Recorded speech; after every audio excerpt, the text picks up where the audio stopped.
Rush. Rushers! Sejam todos muitíssimamente bem-vindos a mais um vídeo no canal Rush.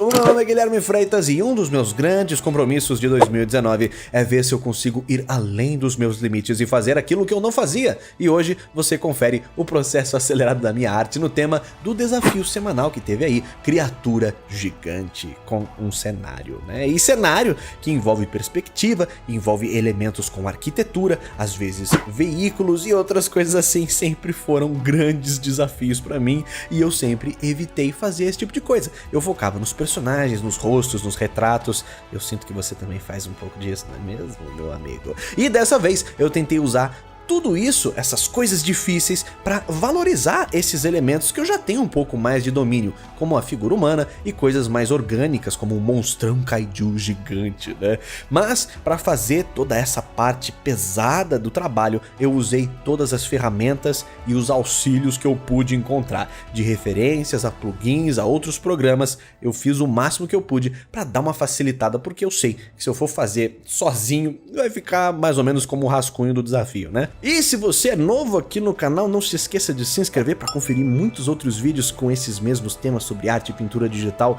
e criando imagens maneiríssimas como essa que você vai ver aqui hoje. E se você já é de casa, deixa aquele like ali pra nós, beleza? Armou, valeu, brigadão, vambora!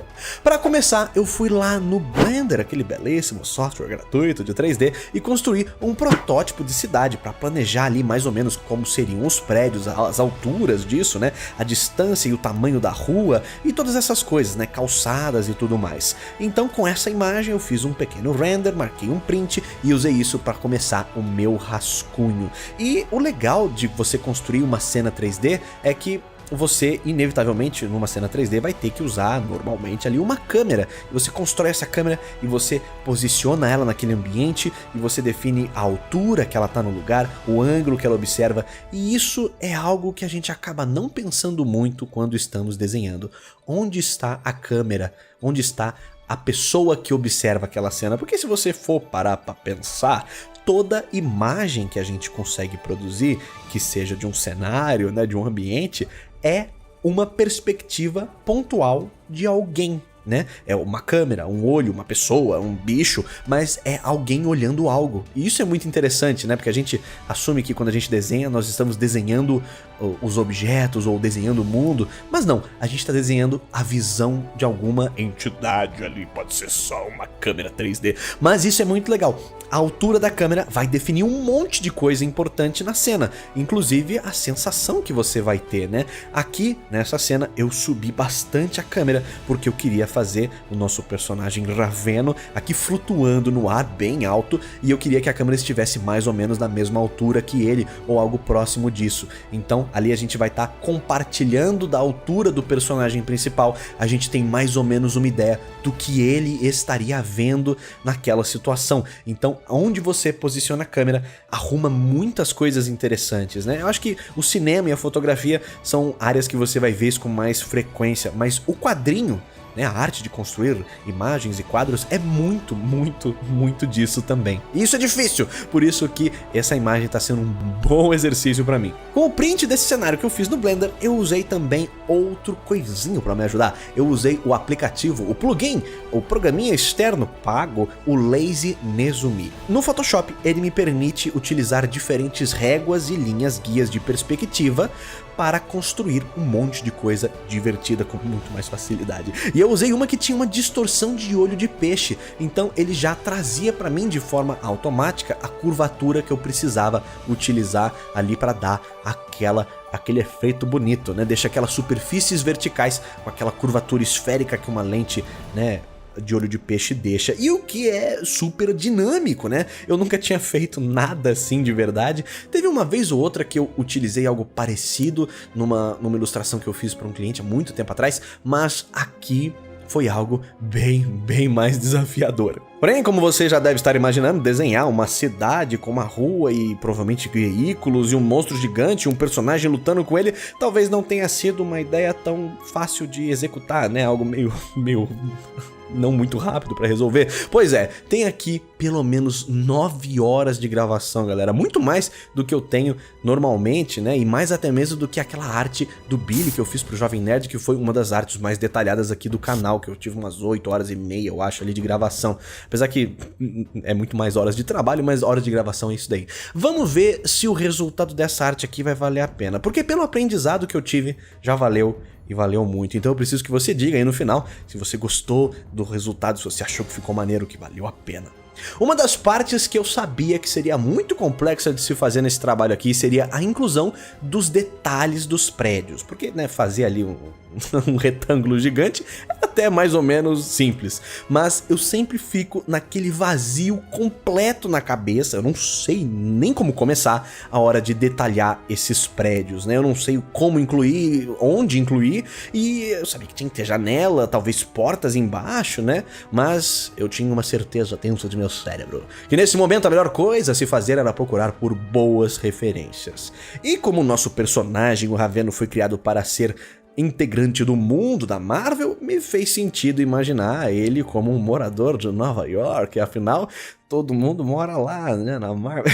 Mentira, não todo mundo, mas muita gente. E nisso eu vi como lá em Nova York tem essa mistura muito interessante entre prédios menores e com uma arquitetura muito mais clássica, mais antiga, né, com arcos, janelas compridas, pequenas pilastras ou elevações nos prédios, né, misturado com aqueles outros arranha-céus, né, todos bonitões, gigantes, brilhosos, reflexivos e, né, feitos de vidro praticamente, né, a parte exterior. Então eu fiz um pouco dessa mistura, mas ao fundo, lá no cenário longe, a gente tem esses prédios super gigantescos, né, esses arranha-céus, e mais pra frente a gente tem aquela pegada mais clássica Nova York ali mesmo. E o problema é que eu, né, tava ali tentando ver também, era como manter o tamanho das janelinhas consistente. Eu sabia que isso ia ser uma treta, mas no final eu acho que tem algumas janelas que eu olho assim e eu falo, eu podia ter feito isso um pouquinho melhor, né? Mas isso fica pro próximo, pra gente melhorar. Saber as nossas fraquezas é um passo muito importante pra poder trabalhar nelas, não é mesmo, né? Você não pode fingir que tá perfeito quando não tá, né? E falando em Raveno, que eu já falei 2 vezes aqui nesse negócio, eu tô bolando mais páginas do que 5, porque a gente conseguiu bater aquela meta de likes com uma facilidade incrível, né? Mas eu quero mostrar pra vocês uma introdução do Raveno, do personagem, do universo. Eu já tenho o roteiro, eu já tenho a organização, o rascunho das páginas. Falta arte finalizar tudo como eu tô fazendo aqui. Na verdade, o rascunho tá na etapa 2, né? Primeiro eu quis entender onde que eu ia colocar os quadros, quais seriam os ângulos da minha câmera, isso eu fiz. A segunda vez foi para tentar definir o ambiente, quais seriam exatamente, né, a perspectiva que eu ia usar certinho ali, onde estariam cada coisa, né, cada um dos elementos, que foi um trabalho incrível. Então ainda falta terminar todas essas páginas que já estão mais ou menos aí no meio do caminho e colorir mais ou menos como eu estou fazendo aqui neste vídeo. E eu tenho certeza que isso vai dar um senhor trabalho incrível, mas eu tenho certeza que vai ficar chique. Mais pra frente eu vou trazer pra vocês novidades sobre este projeto. E no objetivo de ir um pouquinho além desse meu desafio, eu queria criar algo que fosse um pouquinho além de um desenho. Eu queria incluir aquele elemento do storytelling, né, onde você define pela sua arte uma cena onde algo acontece de fato, né? E você consegue supor ali, como alguém que está observando, o que vai acontecer logo depois ou o que acabou de acontecer logo antes daquela cena ter sido capturada ali pelo artista. Essa noção temporal que um trabalho consegue trazer amplia muito a nossa forma de interagir com a arte final, né? E isso é sempre algo válido para você tentar incluir e trazer essa experiência extra para quem tá vendo o seu trabalho, né? Eu acho que no final das contas o que faz um trabalho ser legal ou não, não é tanto o quão bem feito, ou bonito, ou excelente ele é, mas é o quanto que as pessoas conseguem, de alguma forma, interagir e se comunicar com aquilo, né? O quanto que aquilo consegue, de fato, fazer as pessoas se envolverem. Então pensa comigo aqui nessa analogia maluca, né? Tem arte que quando você faz é apenas um substantivo. você está preocupado em definição de formas, dimensões, luz e sombra, cores, proporções, é algo mais estático, é como tirar uma foto de uma fruteira, né? Você está fazendo ali um substantivo, é uma definição. Criar uma cena é desenhar um verbo, uma frase, né? Tem ação, tem movimento, é um recorte temporal de uma série de outras ações, é um pedacinho de várias possibilidades, é a escolha de mostrar um momento ao invés de outros momentos, e fazer isso é muito complicado, mas é muito divertido. E muitas vezes, né, nos próprios esboços aqui desse desenho que vocês viram na parte inicial do vídeo, eu ainda tava meio nessa de como que eu vou fazer isso aqui ficar interessante. Eu tinha feito o Raveno, né, ali simplesmente de pé, carregando o poder, aí eu decidi fazer ele não, ele vai estar lançando o poder dele, e aí o monstro que eu tinha feito no fundo, ao invés de estar só de pé ou olhando pro Raveno, ele estaria agora avançando em direção a ele, e foram, né, decisões que vieram uma depois da outra para tentar continuar empurrando o dinamismo, aumentando essa sensação de coisas acontecendo. Talvez eu tenha exagerado um pouco, mas eu prefiro ter exagerado no de mais do que no de menos, que era o meu maior problema.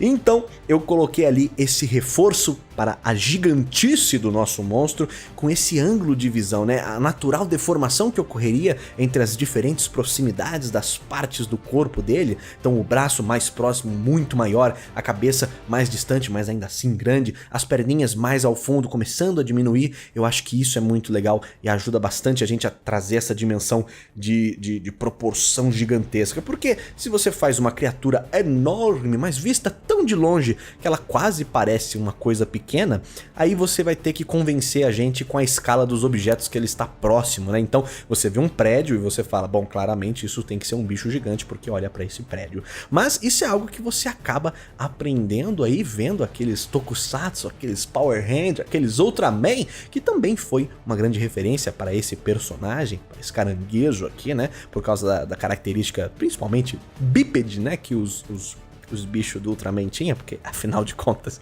eram os caras usando fantasia, não é mesmo?